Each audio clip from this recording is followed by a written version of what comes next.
নমস্কার, আমি পারাদীপ। আজ নেতা নয় জনতা নিয়ে পৌঁছে গেছি ব্যারাকপুরে।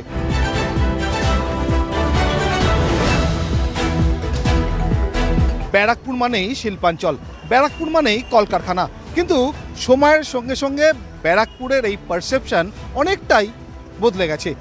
2026-এ দাঁড়িয়ে ব্যারাকপুর কি ভাবছে? সামনেই বিধানসভা নির্বাচন, আর সেই বিধানসভা নির্বাচনের আগে ব্যারাকপুরের মানুষ তারা গত 5 বছরে কি চেয়েছিল আর কতটাই বা পেয়েছে, এখানকার সাধারণ মানুষ, তাদের সাথে কথা বলবো, তাদের মনের হদিশ নেব এবং আগামী 5 বছর কোন মাপকাঠির ভিত্তিতে ব্যারাকপুর তাদের জনপ্রতিনিধি, তাদের বিধায়ক, তাদের সরকার নির্বাচন করবে সে বিষয়েও তাদের সঙ্গে কথা বলবো।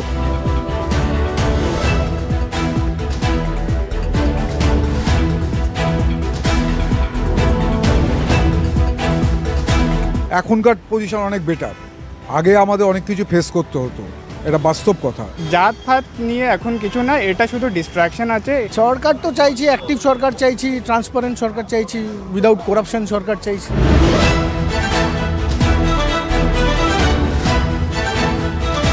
আছেন কেমন? ভালোই আছি। ব্যারাকপুর কেমন আছে? ব্যারাকপুর আপাতত ভালোই আছে, কোনো অসুবিধা তো এমনি আমাদের ব্যবসায় কোনো অসুবিধা কিছু নেই, আমরা সুন্দর ব্যবসা করছি।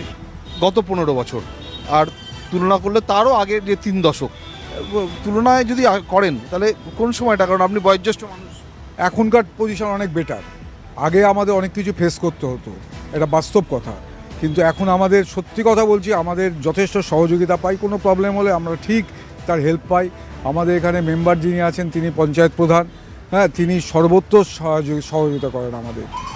ধরুন এই এত রকম প্রকল্প চালু হয়েছে সরকারের, হ্যাঁ, তো কি মনে হয় এগুলো প্রকল্পগুলো মানুষকে সুবিধা দিচ্ছে, মানুষের সুফল পাচ্ছে, নাকি শুধুমাত্র ভোটের কারণে হয়?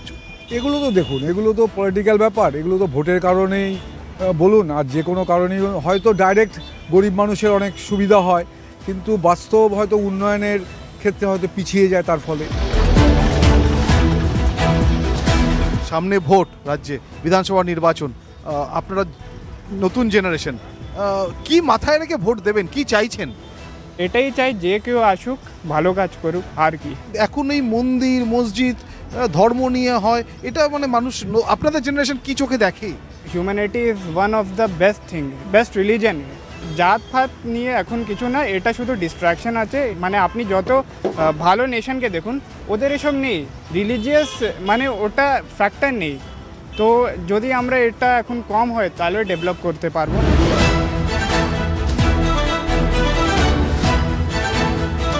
কি ইস্যুতে ভোট দেবেন? আমাদের এখানকার উন্নয়ন, যে যেরকম কাজ করেছে তার নিরিখেই দেওয়া হবে। 5 বছর ব্যারাকপুরে কতটা উন্নয়ন হয়েছে, কতটা পরিবর্তন হয়েছে? পরিবর্তন তো হয়েছে, তবে যতটা চেয়েছিলাম ততটা বোধহয় হয়নি। ব্যারাকপুর মানেই তো শিল্পাঞ্চল, তো এই শিল্পাঞ্চলের তকমাটা, এটা কি ব্যারাকপুরে এখনকার সঙ্গে যায়, না সেই শিল্পাঞ্চল তকমাটা ব্যারাকপুর হারিয়ে ফেলেছে? না না, হারিয়ে তো অবশ্যই ফেলেছে। এখন আর সেই কলকারখানা কোথায় বা পেপার মিলই বা কোথায়, সেই সব তো আর নেই। হাওয়া কি বুঝছেন? হাওয়া 50-50 আছে। এই যে রাজ্য সরকারের এত প্রকল্প, কি মনে হয় মানে এগুলো কি ভোটের জন্য, নাকি মানুষ সুফল পাচ্ছে? দেখুন, আমাদের বিভিন্ন স্তরের তো মানুষ তো আছেই সমাজে, নিম্নবিত্ত, উচ্চবিত্ত, নানা রকম লেভেলের মানুষ থাকে। একটা লেভেলের মানুষের কাছে চাহিদা একরকম থাকে। যদি বলুন নিম্নবিত্তের কথা বলুন, তাহলে সেই অনুযায়ী যা দিদি যা প্রকল্পগুলি দিয়েছে, একটা ফেভারিট তো থাকবেই। মধ্যবিত্তের ক্ষেত্রে হয়তো সেই ফর্মটা না হতে পারে, বা নিম্ন মধ্যবিত্তের ক্ষেত্রে সেই জায়গাটা কিছু ক্ষেত্রে হতে পারে, কিছু ক্ষেত্রে না হতে পারে। তবে দুটো জিনিস চোখে লেগেছে আমার ব্যক্তিগতভাবে, সেটা শিক্ষা ব্যবস্থা এবং স্বাস্থ্য ব্যবস্থার ক্ষেত্রে একটু একটু চিন্তাভাবনা করা দরকার ছিল। প্রশাসক যারা আছেন ক্ষমতা এখন, সেটা করলে একটু ভালো তোমার পক্ষে আর কি, আরও একটু ডেভেলপ করা যেতে পারে। হাওয়া কি বুঝছেন? মানুষ তো সিদ্ধান্ত নেবে, তবে একটা লড়াই মনে হবে, মানে খুব ফ্রি হতে চলবে না ব্যাপারটা। মানুষ একটা যা দেখছি কাগজ ফাগজে যা একটা লড়াই জায়গায় যাবে। ব্যারাকপুর মানে একটা সময় ছিল যখন গন্ডগোল, অশান্তি, রোজকার ঘটনা ছিল, নিত্যনৈমিত্তিক ঘটনা ছিল। সেই জায়গা থেকে ব্যারাকপুর এখন কেমন আছে? আইন শৃঙ্খলায় ব্যারাকপুরের এখন কি কোনো উন্নতি হয়েছে, না একই জায়গায় রয়েছে? ব্যারাকপুরে কোনোদিনই এই আইন শৃঙ্খলা প্রবলেম আমাদের ছোটোবেলায় আমরা দেখিনি। মানে আমাদের ছোটোবেলা বলতে আমি বলছি ধরুন আপ টু 2000 বা তার আগে পর্যন্ত আমি কোনোদিন ব্যারাকপুরে এই বোমা গুলি এসব খবর আমাদের কানে আসেনি বা হয়ওনি।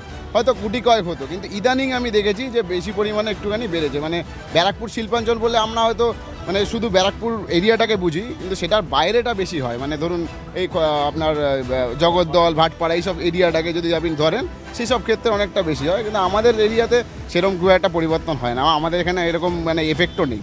ঠিক আছে, মানে এটা ছোটোবেলা থেকেই নেই, এখনও পর্যন্ত আমরা সেরকম কোনো অশান্তি দেখিনি। আপনার যিনি বিধায়ক, মানে যিনি ছিলেন বিধায়ক, বিদায়ী যিনি, কাজ করেছেন 10-এ কত নম্বর? না, কাজ করেছেন বলতে কিছু কিছু কাজ তো হয়েছে, এবার কিছু আধা আধুরা কাজ তো সবাই। দেখুন, বিধায়ক যদি বলেন মানে অ্যাজ এ মানুষ হিসেবে অবভিয়াসলি তিনি ভালো, আমি আরও যাদেরকে দেখেছি সেই হিসাবে, ঠিক আছে, গুণী মানুষ আর কি, সেই হিসেবে যদি বলি। কাজ করার নিরিখে হয়তো অনেকটাই করেছেন, সেটাও ঠিক আছে, কিন্তু শুধু এই মানে আমার এরিয়ার কাজটুকু দেখলে তো হবে না। মানে আমাকে সার্বিক যদি আপনি দেখেন, সেক্ষেত্রে কিন্তু মানে অনেকটা চেঞ্জেস দরকার হয়। এবার রাজ্য রাজনীতিতে ভোটের আগে নতুন একটা ট্রেন্ড দেখা যাচ্ছে, যেটা সচরাচর ছিল না এই রাজ্যে, ধর্মের নিরিখে ভোট চাওয়া। নতুন প্রজন্মের ভোটার কী চোখে দেখেন এটাকে?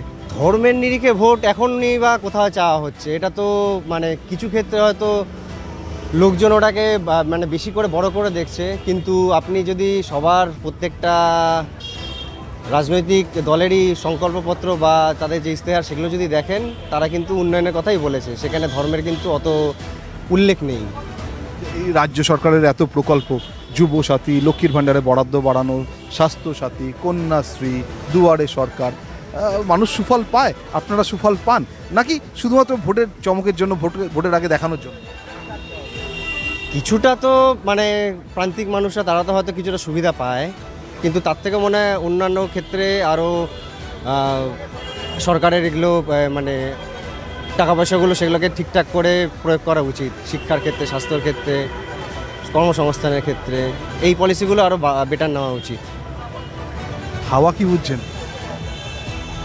হাওয়া তো গরম রয়েছে, এখন প্রচণ্ড গরম রয়েছে, তো এই 35-36 ডিগ্রি টেম্পারেচারে দেখা যাক কী হয়। বৈশাখ মাস পড়ে গেছে, হাওয়া তো গরম হবেই, 35-36 কেন 40ও যাবে, কিন্তু ব্যারাকপুরের হাওয়া কি বুঝছেন? ওই তো ওটাই বলছি, গরম আছে হাওয়া, তো বেশি করে জল খেতে হবে সবাইকে, এটাই বলতে পারি। কালবৈশাখী লক্ষণ আছে? না না, কালবৈশাখী এখানে এখনই আসবে না, দেখা যাক কী হয় 4ঠা মের পরে। সামনে ভোট তো দেবেন? অবশ্যই, ওটা তো আমাদের অধিকার। কি মাথায় রেখে ভোট দেবেন, কি চাইছেন, কেমন সরকার চাইছেন?